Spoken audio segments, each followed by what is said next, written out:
السلام عليكم جايز magacaygu waa Sahil maanta waxaan idin wadaa barnaamijkii ahay nafka hadal barnaamijkeena maanta waxaa marti ku ah Sacduush waxaan rabaa barnaamijkan idin kaga sii faahfaahin horta barnaamijka horta waxaa waaye nafka hadal qofka wuxuu ka hadlaa dareenkiisa qofkan qisadii ugu xanuunka badneed noloshiisa soo martay ama ahaato qiso jacayl ha ahaato ama ahaato qiso familiyan marka barnaamijka hadii si kale loo dhigan waxaa la uu nafis dareenkaaga hadii aad soo bandhigtid soo dad badan maaragtay ku daawanayaan dad waxay u noqonaysaa tusaale u noqonaysaa oo wax badan ay ka faa'iidayaan dadna qisadaada waxay u noqonaysaa dhiirigelin marka Sacduush soo dhaw waa dhawahay Sahil magacaygu saddexaad waa Sacdi Axmed Gacal maanta maxaan wadaa waxaan wadaa qiso jacayl aad u xanuun badan laga yaabo in aad kugu dhacday waxaa kaloo laga yaabaa dadkana daawanaya xataa inay ku dhacday sax markii qisas markii ugu dhaceysay aad u yaraa qisada qiso jacayl miya mise qiso oo familiya waay qiso jacayl waay qiso jacayl okay markii maalmaha kamid waxaan isbaranay wiil waxaan isku baranay dukaan ku shaqeynay sax dukaanka markii hore u arki jiray laakiin maan kan is aqoonin dukaanka adeega ka soo dooni jiray inta badan waa imaa jiray ugu dambeyn wiilkii ana ka helay sax waa jeclaatay sax markaa ka helay maalna waxaan sameeyay inaan taleefanka hawrirtii aan ka waco sax anoo si u fahmin taleefankayga u yaqaanay inta badan lacag u diri jiray markaa casray u fahmin waa tijaabiyay inuu xiriir oo sameynay kale bas waxa dhahay soo dhow laakiin codkaaga waxa dhahay igu cusba sax maalmo sidaas ugu dhibayay uu jira mar walba saas u yeeli jiray markii dambe isku sheegay waxaan dhahay Sacdi waa qoftaas waxa dhahay maxaa igu dhibaysay maxaa igu cayaaray camal sax waxa kuma cayaaray dhab iga tahay waa ka helay laakiin sidan kugu sheega lahay aad dhib igu ahayd sax bas oo iga aqbalay waa isjeclaanay jacaylkeen wuxuu socdaba dalxiis isku raacno mar guriga igu imaado inta badan taleefanka la iskala hadla hadii xataa shaqada uu joogo qadka la iskaga bixi jirin hadii dhaqaayo taleefanka dhaga gashana dharkii dhaqaa wala sheekeysan jiray haduu shaqo ku jiro sidoo kale wala sheekeysan jiray xitaa ilaa dadka tirada badan ay u imaadaan meesha oo dukaanka sax waqti u sii jiray hal maalin xataa caajis ma ka dareemin hadii aan meesha saaraba diyaar waa u wadi jiray waxaa u baahanahay si degdeg u keeni jiray sax marka jacaylkaaga ma dareemay ma aqbalay oo asigana jacayl ma ku sheegtay mise caadi asxaab ahaan wada socotay waa iga aqbalay jacaylka uu ka aqbalay jacaylka markuu iga aqbalay sax wuxuu dhahay kadib anigu sida iskugu fiican maalin waxaa dhacday waa xitaa hal maalin xataa aanan dareemin inuu ama inacay ama iga caajisay sax bas maalin gabar saaxiibana waxay ku dhahday Sacdi subax aroos aadina iska baashaal sax akuda subax waa iska raacana markii waa iska jeclaa jiraan aroos markaa iska aado iska dadka baraambarka jeclaan ahay inaan baraambar cayaaro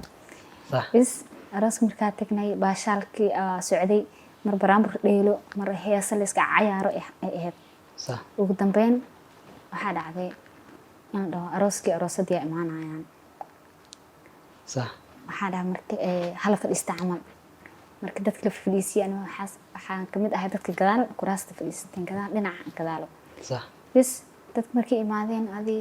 intoo soo gudbayeen arooskii aroosada maana horta ma fiirin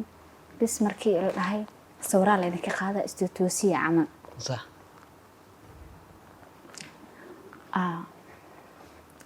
hal mar ishiidu ku dhacday maxaa la tahay arooskii sax waa fiiriyay waxa uu noqdo wiilkan jeclaa oo qofka aroosa qofka jeclad waay sax sadrent marka wallahi sandareen ina soo xasuustay maray laakiin way dhacday صح markaa fiiriye kadib waxay ila noqotaane waa shakiyey qof u eg miyaha isdhahay haddana waa fiiriyey waa bisla asigay marka gabadha saaxiibada ahayna waxaa dhahay يعني marka asi inuu aroosayo asigu ka qariyo ma ku sheegin maba ii sheegin muxuu ii sheegaa marka gabadha yani arooska kugu balamisay oo saaxiibadaada yani ninkaan ma ka seenima ninka ma ka siin maya ismaysan aqoon inuu yani saaxiibkaaga ahay inuu wax idin dhexmarayay maya macnaha ma ka warhaynin ida kan burahin ma sheegin sax marka ida waxaan ku dhahay qofkan waa qofkeygii waxay ugu dhahay maxaa ka qalad sacdi magu cayaaro saade sax cayaar maana dhab waaye qofkaa jeclahay waaye markay aragtay adiga inaa ilmeynayo oo aniga dhan xaaladeeda isbedeshay way soo waday banaanka keentay waxay dhahday ay subbal xoogaa nafis waxay istaji waxaa laga yaabaa inaa adi xaalad kaleeta aa ku sugan tahay qofkan oo qofkii ahayn sax oo isku ogyahan xataa may teleefonkiisa waxay dhahday maya dhahay teleefonkiisa ma wacaayan asigii waaye asigoo hubo waaye sax arooskii waa kasoo tagnay xaafad markaa imaaday familka way ogaayeen xaaladeena waa isku keen yaqiineen sax ani marka xaafad marka imaaday marka arooska markaad joogteen asi ma ku arkay maya ma ku arkin ma arkin asi ani oo kaliya arkay gadaalaa fadhiya ani okay marka isku dambeysay yani hadallada maarta istaafsateen yani maxay ahaayeen ay marka isku dambeysay waxa isku dambeysay adii subaxdii oo kale isku fariino ii soo diri jiray fariinta uu ii soo diray waxa dhahaa maanta shaqada hadda u sii socdaa hadda kala hooyaa camal marka si waxaan ku ogaay inuu shaqada 2 saac u aado aad iyo aad okay bas kadib arooskii waaba imaado ma huani waxba ku ogeyn sax gabadhaas iska soo raacay bas ugu dambeyn adii marka arooska soo tagay oo xaafadda imaaday oo familku waxay dhahay maxaa kugu dhacay xaaladaada dhan oo kala waaye dabeecadda ma lagugu aqoon jirin maxaa saa isugu bedesha camal sax ani marka ma wahaynba sabab aan u sheega xataa waan kasii waayay sababtoo awoodaa ku sheega ma lahayn sax laakiin saaxiibtaada gadaal ka ogaatay ها صاحبتي أنا ماشية وشاقي مركي حافتي كانت إيد وابي كتكتو بس فملكي بهابينكي أنا ما أنا وشاقين صبحتي وشاقي waxaan dhahay wiilka asyaacleen arooskiisa xalay ka qayb galay sax ay ku xidhay markay oo arooska si ma kugu casuumay iguma casuumin aan arooska si kidis ah ku tagay wada saaxiibada ahayn ay geysay okay marka wiilka ma ku soo raadin maya maanta ani teleefankayga waa badamiyay isla habeenkii sababtoo ay dad lagu soo wicin ma laga yaabaa yani inuu u sameeynayo yani inuu adiga kugu xumeenayo oo qalad ka gashay oo rabo inuu qalbigaada dhaabaco qalad aan ka galmi jirin ani subaxdii marka bas dhigi karo yani shirqool waa yani gabadhan isla ogaayeen yani gabadhan ku soo wadeysay oo arooska ku keenaysa saaxiibadaadeed yani inay labad yani soo wada tashteen oo yani rabaan adiga yani ka murjiyaan ama in qalbigaada la dhaabaco ma laga yaabaa iyada horta saas kuma ogeyn sax dana ma sii baartay kadib waa sii baaray laakiin waxa ii soo baxday inay iyada waxba aysan ka ogeyn kaliya gabadha gursanaysa ee is yaqaaneen ee saaxiib ahaan oo jaamacad si dhagtaan sax laakiin kan saaxiibka ay miska seen ha isma ka seen anna mis barin sida kaleetana maysan isku aqoonin sax adii familka marka arinta uu sheegay waxay dhaheen aan ugu dhadheelo saa camal si saaxiibtay dhahda camal ay kan ila dhaqmeen waa aamin waayeen yani waa aamin waayeen sax jacaylkaas la oonaysa way aamin waayeen sax adii marka arkay markii dambe way iga aamineen waxay dhaheen wac ani waa marka waa madax adeega sababtoo qof aan soo arka guursanaa ma wici karaa maya fariina u diray fariinta marka u diray wuxuu igu soo jawaabay maalinta doortii subaxdii fariinta u diray doortii igu soo jawaabay sax dhahay maxaa kugu dhaca camal ma ku arkin xalay maanta yani ma dareensiinin yani soo aragtay ha ma dareensiinin bis wuxuu dhahay yaa mashquul ahay saan ahayd mashquul ma aha jirin xaqaldan aan dhahay markii saaxiibtay waxay arooska sameysay sawirey soo qaaqaaday sawirada marka iyada ii soo dirtay waa u diray asig marka u diray waxaan dhahay saan inaa igu sameyso kula saxsan tahay inaa guursatid ani adigoo wanaag isku ogeyn wana xataa hal maalin khilaaf uusan dhex marin wuxuu dhahay markii anigu waa ka ragalkelina tan dhacday laakiin familkeyga ka dambeeyeen camal yani familkeyga igu dareen qoftaas qof lii keenay ahayd صح haddii lagu keena xataa waxaa dhaha mar hore maxaa igu sheegayso saan igu sameysay anoo kula socdo ku jecel inaad guursatay aadan ii sheegin صح haddii hadalka markaa saas ugu badiyey wari idhamantiis wuxuu dhaha ani hadda xaaslaan ahay xaasaa la igu daray maxaa kuu sameyn karaa camal صح bas adii fariinta markuu iisoo qora fariintaas kale u diri rabay qolahooda isaaray اوكي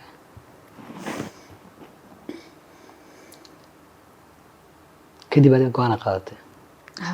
go-aanaan qaatay siima raadin weji aan ku raadsana meesha maalin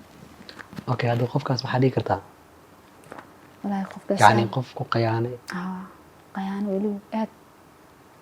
weyn okay waxaa laga yaabaa qofkaas hadda inuu ku daawana laga yaabaa macafin lahayd mise maxaa leedahay hortaada ka helay walaahi adduun iyo aakhira way kala badan yihiin laakiin waan iska cafiyey cafis waa xaqiiqiya